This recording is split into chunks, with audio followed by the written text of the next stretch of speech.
Ayan. Tchanan! Hello everyone! O ayan. Ito, ipapakita ko naman sa inyo yung isa pang bahay na tinina namin ng asawa ko sa Yoshikawa. Malapit sa Yoshikawa Station. Ayan yung bahay na, kasi dalawa yung pinagpipilian namin para dun sa isang group home na gagawin. Sa new business na i-open ng asawa ko. O ayan, kung anong group home yon sa kanyo na malalaman. Ito, ayan na tayo. Nasa entrance na tayo ng pintuan. Ayan na nauna si Kane. Ito yung, ang ganda ng wallpaper nila, di ba? Ayan, white. Combination siya ng white and gray. Ayan, ito yung, ano ba yan? May, sa ilalim ng hagdan ito, para siyang, pwede siyang palaruan ng bata. Ayan, pumasok na si Kane. Ayan, naglaro na. Ayan, ito yung hagdan, pataas. Punta muna tayo sa living room. Ay, hindi, ano ba to? Dali lang. Nalito ako kasi ako pupunta muna. Ayan, sa living room, sumilip tayo. Ito muna sa kitchen, magkarugtong yung kitchen nila at yung living room eh. Ito yung ating kusina, ayan ang ating sahig. Pero i-reform pa naman yan pag na-finalize na talaga kung yan ba talaga yung kukunin or yung unang na-videohan ko dati. Ayan, dalawa yung pinagpipilian eh. Or baka gawin dalawa yata yung kukunin. Ewan ko lang, hindi ko pa sigurado. Ayan. Ayan yung design ng bahay. Tapos meron din sila dong ito, ano, saan ba to? Ito, nagpunta tayo sa, bathroom ba ito? Ayan. Sa hilamusan yung kanina, dito sa loob doon, lagay niya ng washing machine. O, di ba, ang ganda? May may pintuan. O, punta na tayo dito sa pinaka-bathtub. O, di ba? Ayan, o. Ang lawak ng kanilang, yung kanilang bathtub. Ayan. Kane, wait! Ayan. O, ito sa loob. Lipat naman tayo sa toilet. Yung toilet nila, maganda rin. Kaya pagka yan yung napili, wala na rin masyadong i-reform kasi maganda na talaga. Maaring yung mga, na lang, ibang part ng wallpaper.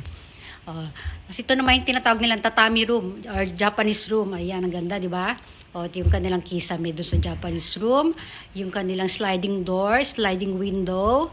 Ano pa ba? Ayan. Punta ulit tayo sa may bandang ayan, living room ulit tayo.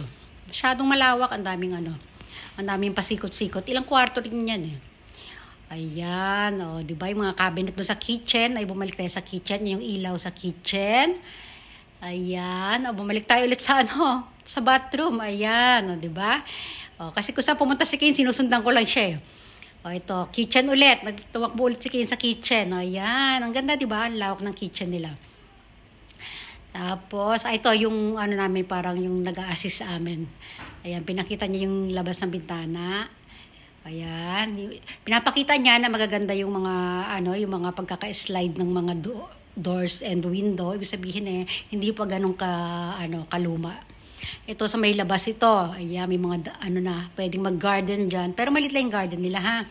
Ito naman, ayan, pwede ka maglagay dyan ng wood deck, may mga halaman, mayroon kang lababo doon kung saan ikakabit mo doon, ikakabit mo yung pandilig.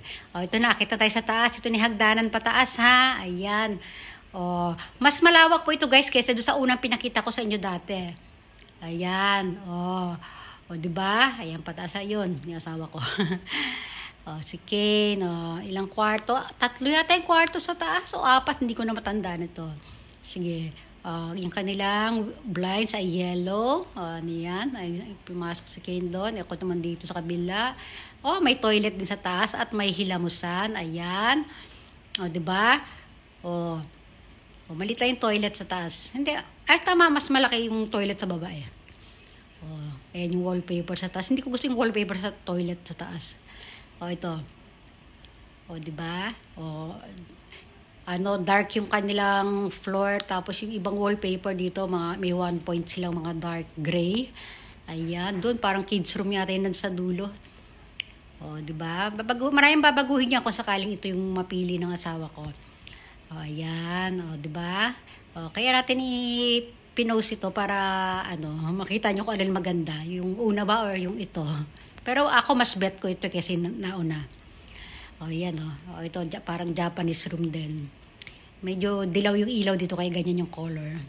Tapos yung wall parang yung wallpaper parang meron siyang may pagka-yellow. Di ba? Ito sa kabilang kwarto naman ito, iba naman dito. Ayan, oops.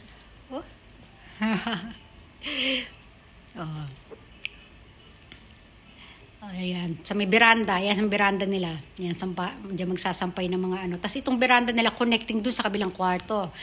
Bali, medyo mahaba yung veranda nila. Hindi na tayo sumilip doon, no? Ito naman yung view makikita natin mula sa taas. Yan yung bahay ng kapitbahay. O, tapos, ano pa ba?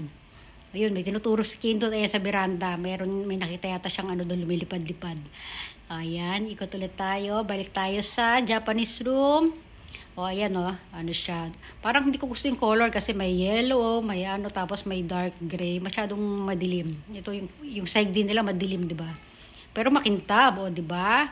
O, ito, bumalik tayo sa may Hilamusan. Sa toilet, sinilip natin ulit. At ang hagdan pababa, ito muna, mayroon pang maliit na space dito eh. Ayan nga, yun sa may ano.